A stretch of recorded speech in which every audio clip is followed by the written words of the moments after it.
ಎಲ್ಲ 9th FA1 ಎಕ್ಸಾಮ್ಗೋಸ್ಕರ preparation ಮಾಡ್ತಿರುವಂಥ ಎಲ್ಲ ವಿದ್ಯಾರ್ಥಿಗಳಿಗೆ ನಮ್ಮೊಂದು ಯೂಟ್ಯೂಬ್ ಚಾನಲ್ಗೆ ಸ್ವಾಗತ ಅಂತ ಹೇಳ್ತಾ, ಸೊ 9ನೇ ತರಗತಿಗೆ ಸಂಬಂಧಪಟ್ಟಿದಂತೆ ಕನ್ನಡ ಕ್ವಶನ್ ಪೇಪರ್ನ ಅಪ್ಲೋಡ್ ಮಾಡಿ ಅಂತ ತುಂಬ ವಿದ್ಯಾರ್ಥಿಗಳು ಕೇಳ್ತಾಯಿದ್ರೆ, ಸೊ ಇನ್ನೆಲ್ಲ FA1 ಕ್ವಶನ್ ಪೇಪರ್ನ ಅಪ್ಲೋಡ್ ಮಾಡ್ತಾ ಬರ್ತೀವಿ. ಸಮಾಜ ಆಗಿರ್ಬೋದು, ವಿಜ್ಞಾನ ಆಗಿರ್ಬೋದು, ಸೈನ್ಸ್ ಆಗಿರ್ಬೋದು, ಎಲ್ಲ ರೀತಿಯ ಕ್ವಶನ್ ಪೇಪರ್ನ ಈ ಒಂದು ಚಾನಲಲ್ಲಿ ಅಪ್ಲೋಡ್ ಮಾಡ್ತಾ ಬರ್ತೀನಿ 9ನೇ ತರಗತಿಗೆ ಸಂಬಂಧಪಟ್ಟಿದಂತೆ.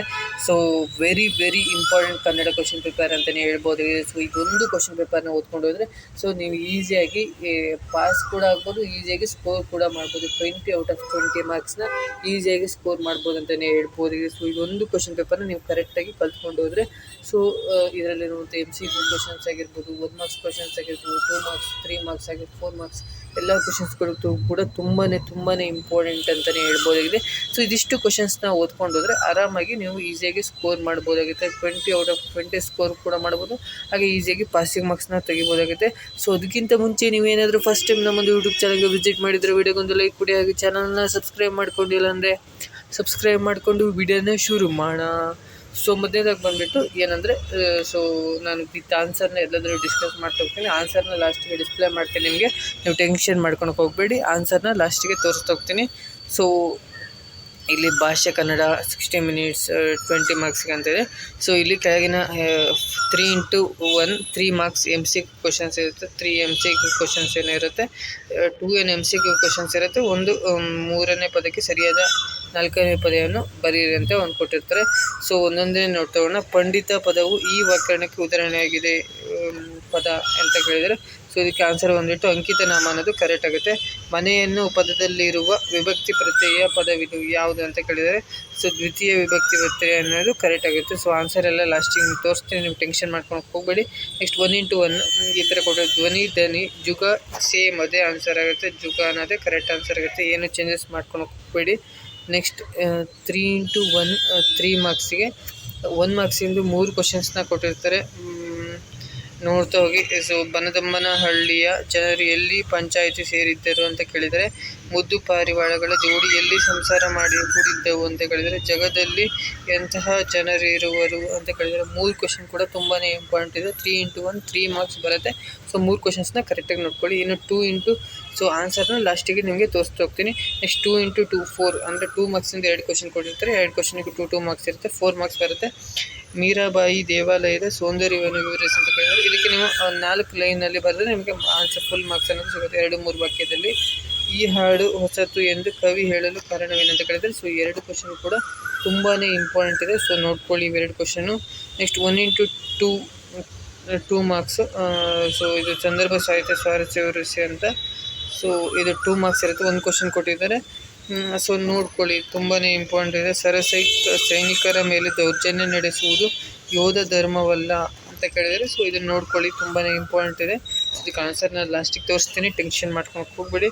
ನೆಕ್ಸ್ಟ್ ಕವಿ ಪರಿಚಯವನ್ನು ಬರೆಯೋಕ್ಕಿರುತ್ತೆ, ಇದಕ್ಕೆ 2 ಮಾರ್ಕ್ಸ್ ಇರುತ್ತೆ. ಕವಿ, ಕಾಲ, ಸ್ಥಳ, ಕೃತಿ, ಬಿರುದು, ಪ್ರಶಸ್ತಿಯನ್ನು ಬರೆಯಿರಿ ಅಂತ ಕೇಳಿದರೆ, ಯಾಕೆ ಶಿವರಾಮ್ ಕಾರಂತ್ ಅವರ ಬಗ್ಗೆ ನೀವು ಬರೀಬೇಕಾಗಿರುತ್ತೆ.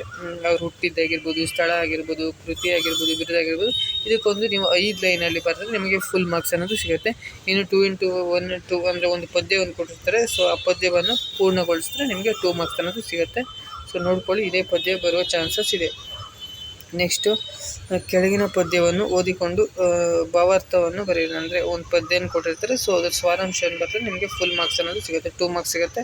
ನೆಕ್ಸ್ಟ್ ಕೊಟ್ಟಿರುವ ಗಾದೆಯನ್ನು ಮಾತನ್ನು ವಿಸ್ತರಿಸಿ ಬರೆಯಿರಿ ಅಂತ ಕೇಳಿದರೆ, ಸೊ 2 ಮಾರ್ಕ್ಸು. ಜಸ್ಟ್ ಇದಕ್ಕೆ ನೀವು ಅರ್ಧ ಪೇಜು ಬೇಡ, ಅರ್ಧ ಪೇಜ್ ಬರೆದ್ರೆ ಸಾಕಾಗುತ್ತೆ.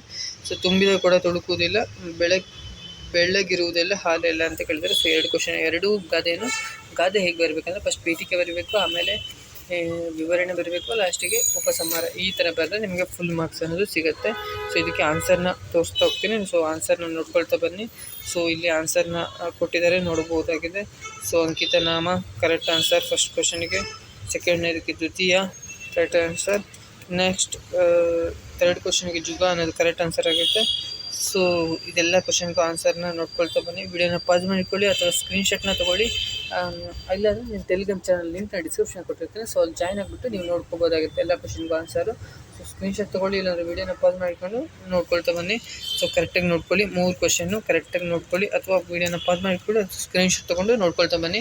ಸೊ ಎಲ್ಲದನ್ನು ಓದಿ ಎಕ್ಸ್ಪ್ಲೇನ್ ಮಾಡ್ತಿದ್ರೆ ವೀಡಿಯೋ ಲೆಂತ್ ಜಾಸ್ತಿ ಆಗುತ್ತೆ, ಅವಾಗ ನೀವು ವೀಡಿಯೋನ ಕಂಪ್ಲೀಟಾಗಿ ನೋಡೋಲ್ಲ, ಆವಾಗ ನಿಮಗೆ ಕ್ವಶನ್ ಪೇಪರ್ ಯಾವ ಥರ ಇರುತ್ತೆ ಅನ್ನೋದು ಕೂಡ ಗೊತ್ತಾಗಲ್ಲ. ಸೊ ಅದಕ್ಕೋಸ್ಕರ ಹೇಳ್ತಾ ಇರೋದು. ನೆಕ್ಸ್ಟ್ 2-3 ವಾಕ್ಯಗಳು ಉತ್ತರಿಸಿ. ಸೊ 2 ಕ್ವಶನ್ ಕೊಟ್ಟಿದ್ರಲ್ಲ, ಸೊ 2 ಕ್ವಶನಿಗೆ ಆನ್ಸರ್ ನೋಡ್ಬೋದು. ಸೊ ಇಷ್ಟು ಬರೆದ್ರೆ ನಿಮಗೆ ಫುಲ್ ಮಾರ್ಕ್ಸ್ ಅನ್ನೋದು ಸಿಗುತ್ತೆ. ಇಷ್ಟು ಬರೀಬೇಕು, ಇದಕ್ಕೆ ಎಷ್ಟು ಬರೀಬೇಕಾಗುತ್ತೆ. ಸೊ ಕರೆಕ್ಟಾಗಿ ನೋಡ್ಕೊಳ್ಳಿ, ವೀಡಿಯೋನ ಪಾಸ್ ಮಾಡಿಕೊಂಡು ಅಥವಾ ಸ್ಕ್ರೀನ್ಶಾಟ್ ತೊಗೊಂಡು ನೋಡ್ಕೊಳ್ತಾ ಬನ್ನಿ. ನೆಕ್ಸ್ಟ್ 1:2 ಸಂದರ್ಭ ಸಿದ್ಧ ಸಾರಸ್ಯ ಅಂತ ಹೇಳಿದರು. ಸೊ ಇದನ್ನು ಇಷ್ಟು ಬರೆದ್ರೆ ನಿಮಗೆ ಫುಲ್ ಮಾರ್ಕ್ಸ್ ಅನ್ನೋದು ಸಿಗುತ್ತೆ. ಕರೆಕ್ಟಾಗಿ ನೋಡ್ಕೊಳ್ಳಿ, ಇಷ್ಟು ಬರೀಬೇಕಾಗುತ್ತೆ. ಸೊ ಇದಕ್ಕೆ ಆನ್ಸರು. ನೆಕ್ಸ್ಟ್ ಕವಿ, ಕಾಲ, ಸ್ಥಳ, ಕೃತಿ, ಬಿರುದು, ಪ್ರಶಸ್ತಿಗಳನ್ನು ಬರೆಯುವಂಥ ಕವಿ ಪರಿಚಯವನ್ನು ಬರೀಬೇಕಾಗುತ್ತೆ. ಸೊ ಇಷ್ಟು ಬರೆದ್ರೆ ನಿಮಗೆ ಫುಲ್ ಮಾರ್ಕ್ಸ್ ಸಿಗುತ್ತೆ. ಸೊ ಕರೆಕ್ಟಾಗಿ ಒಂದ್ಸತಿ ಓದ್ಕೊಳ್ಳಿ, ವೀಡಿಯೋನ ಪಾಸ್ ಮಾಡಿಕೊಂಡು ಅಥವಾ ಸ್ಕ್ರೀನ್ಶಾಟ್ನ ತೊಗೊಂಡು ಓದ್ಕೊಳ್ತಾ ಬನ್ನಿ. ಸೊ ತುಂಬಾ ಇಂಪಾರ್ಟೆಂಟ್ ಇದೆ. ನೆಕ್ಸ್ಟ್ 2 ಮಾರ್ಕ್ಸ್ ಕ್ವಶನ್ಸ್ ಆಗಿರುತ್ತೆ. ಇದು ಪದ್ಯಭಾಗವನ್ನು ಪೂರ್ಣಗೊಳಿಸಿ ಅಂತ ಕೊಟ್ಟಿರಲ್ಲ, ಸೊ ಅದನ್ನು ಪೂರ್ಣಗೊಳಿಸಿರೋ ಆನ್ಸರ್ ಇದೇ ಆಗಿರುತ್ತೆ. ಸೊ ಇದನ್ನೇ ನೋಡ್ಕೊಳ್ಳಿ, ಇದೇ ಪದ್ಯ ನೋಡ್ಕೊಳ್ಳಿ, ಅಥವಾ ಇದರಲ್ಲಿ ಇದೇ ಪದ್ಯದಲ್ಲಿ ಬರುವಂತೆ ಬೇರೆ ಪ್ಯಾರಾಗ್ರಾಫ್ ಕೂಡ ಕೇಳ್ಬೋದಾಗಿದೆ. ಸೊ ಸ್ವಲ್ಪ ಚೇಂಜಸ್ ಆಗ್ಬೋದು ಅಷ್ಟೇ ಬಿಟ್ಟರೆ. ಸೊ ಇದೇ ಪ್ಯಾಟ್ರನಲ್ಲಿ ಕ್ವಶನ್ಸ್ಗಳು ಇದೇ ಇರುತ್ತೆ. ಸೊ ಟೆನ್ಷನ್ ಮಾಡ್ಕೊಂಡು ಹೋಗ್ಬೇಡಿ. ನೆಕ್ಸ್ಟ್ ಕೆಳಗಿನ ಪದ್ಯವನ್ನು ಓದಿಕೊಂಡು ಭಾವಾರ್ಥವನ್ನು ಬರೆಯುವಂಥ ಸಾರಾಂಶವನ್ನು ಬರೆಯೋಕ್ಕಿರುತ್ತೆ. ತುಂಬಾ ಇಂಪಾರ್ಟೆಂಟ್ ಇದೆ, ಈ ಸಾರಾಂಶವನ್ನು ಬರೀಬೇಕಾಗುತ್ತೆ. ಸೊ ಇದಕ್ಕೆ ನೆಕ್ಸ್ಟ್ ಕೊಟ್ಟಿರುವ ಗಾದೆ ಮಾತೆಯನ್ನು ವಿಸ್ತರಿಸಿ ಬರೀರಿ ಅಂತ ಕೇಳಿದರೆ 2:1 2 ಗಾದೆ ಮಾತೆಯನ್ನು ಕೊಟ್ಟಿದ್ರು. ನೆಕ್ಸ್ಟ್ ಗಾದೆ ಬಂದುಬಿಟ್ಟು ಬೆಳ್ಳಗಿರುವುದೆಲ್ಲ ಹಾಲಲ್ಲ ಅಂತ ಕೇಳಿದರೆ. ಸೊ ಇದು ಕೂಡ ಇಂಪಾರ್ಟೆಂಟ್ ಇದೆ. ಸೊ ಕರೆಕ್ಟಾಗಿ ನೋಡ್ಕೊಳ್ಳಿ, ಇದಿಷ್ಟು ಬರೆದ್ರೆ ನಿಮಗೆ ಫುಲ್ ಮಾರ್ಕ್ಸ್ ಅನ್ನೋದು ಸಿಗುತ್ತೆ.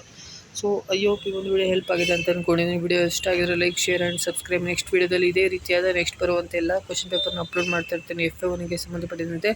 So thank you for watching.